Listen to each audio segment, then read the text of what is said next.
Today on Geek Devotions, we're talking about JoJo's Bizarre Adventures, and is it possible for everyone to be redeemed?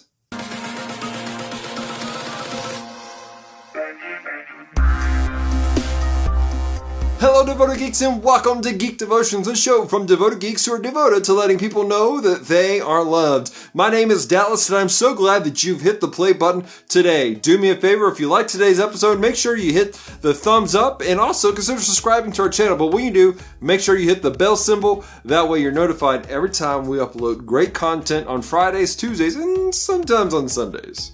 So recently, Celeste and I have had the opportunity to watch JoJo's Bizarre Adventures. And guys, it's pretty bizarre. Started off this one night, we just randomly threw it on because it was recommended by several friends of ours. And it's on Hulu right now, so we're like, why not? Let's check this out. And we turned it on, and we don't know why we can't stop watching. We don't understand why.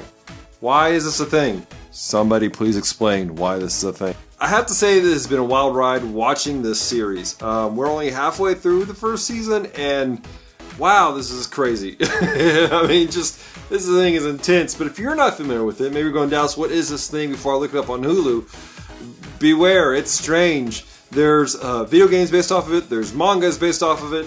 I'm not really sure which came first. I know the series has, the current series is years later after the movies, or the video games and the comics. But yeah, it's pretty intense. The basic storyline is this. You have JoJo, who's been raised in a nice home, and then you have Dio, who is not raised in a nice home, and his father has scammed JoJo's father into basically taking care of Dio, and Dio is a jerk. Dio moves in with JoJo's family, and he's like, I'm taking over! And that's just the tip of the iceberg, and it gets weird.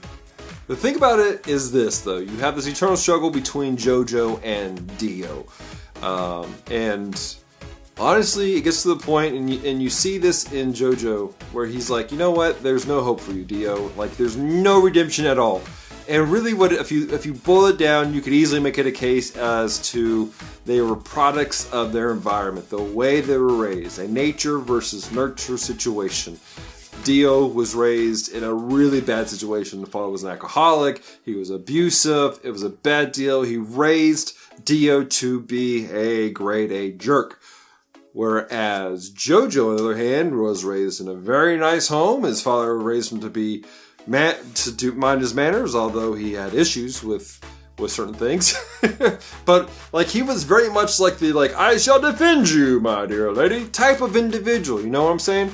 He was raised to be that. And when JoJo met Dio for the first time, which was when Dio moved into his house, things got shaken and turned up. But even though his father kind of took a weird left turn in the way he raised JoJo, JoJo held to his earlier teachings, which again takes us back to conversations about raising up a child in the way they should go, and when they are old, they shall not depart from him, which is an awesome verse.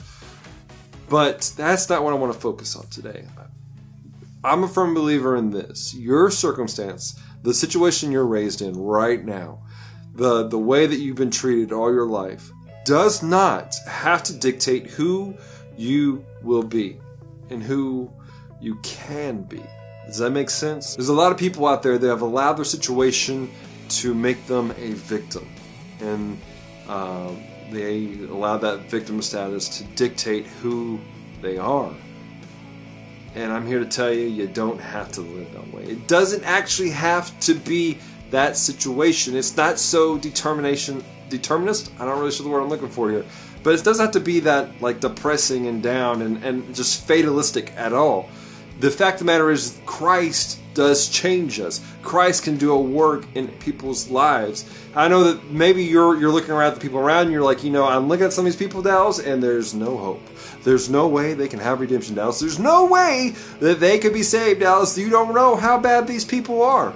And then there might be some of you who sit there and go, Dallas, you don't know how bad of a life I've had. You don't understand the junk that I've done. There is no hope for me. There is no redemption for me. I am like Dio. I am stuck in the situation, destined to be a weird, evil, angry dude. But it doesn't have to be that way. At all. It doesn't have to be your situation. The reality is Christ does change individuals, the people around you, and yes, even you. And to kind of prove this point, let me point us to scriptures, specifically in Mark. And in Mark, Jesus hanging out with his disciples, and he says something very interesting. He says it's easier for a camel to get through the eye of a needle than for a rich man to get to heaven. Now, in truth, I've heard some people take this particular verse and twist it and use it out of context to slam certain individuals in society. And oddly enough, try to present themselves as more than others, which is really anti-biblical in a lot of ways. But the reality of things is this. Jesus follows this with a very interesting statement after the disciples ask a very obvious question, which is, if that's the case, how can anybody get to heaven? Well, Jesus says this. Mark chapter 10, verse 27, Jesus looked at them and said, with man it is impossible, but not with God. For all things are possible with God. Now, I know some of you probably have that last half of that verse written on a pillow somewhere, tattooed on your arm, and it's this great victory verse of I can do it with God, all things are possible. And yeah, that's true, but in context there, he's not talking about going off and accomplishing and taking a mountain. He's talking about how God is able to save even those who cling to something so desperately that is their identity. See, for the rich man, in context of the story we're talking about here, the rich man, his identity is his wealth. Who he is, the way he survives is his wealth. But let me tell you something. It's the same way with even the poor people. People who don't have things. People who have fallen into the trap of living the victim mentality, living the victim status, and saying, look, I can't do nothing else. It's easier for a camel to get to heaven than even them. But Dallas, doesn't the Bible say that blessed are the poor? Yes, but that's poor in spirit. Those are individuals. Poor in spirit are those who recognize that they need a Savior. They need hope. They need Jesus Christ to come into their life and redeem them. And when that happens, it doesn't matter who they are. With Christ, all things are possible. With God, all things can be done. Yes, even the person that you dislike the most, even the richest individual who's kind of haughty and does all kinds of stuff that's really not the greatest, they can have salvation. And the reality is this, all it takes is them giving up their identity that they've been clinging on to that's holding them back. I know this isn't going to happen this series, but if Dio were to go, look, I've been wrong this entire time. I've really messed up. This whole vampire thing is not working out. Then there's redemption for him. And there's redemption for you. Whatever you're going through, whatever you've been through, I want to encourage you, there is hope. There is redemption for you. God can save you. He can redeem you, turn you around. If you will let go of the identity that's holding you back, there is hope. As I said earlier, there are a lot of video games that are actually based off of this series. It's in this storyline timeline. I'm not really sure how it works. I'm really intrigued to play them at some point in the future. That being said, my question for you guys for the week is this.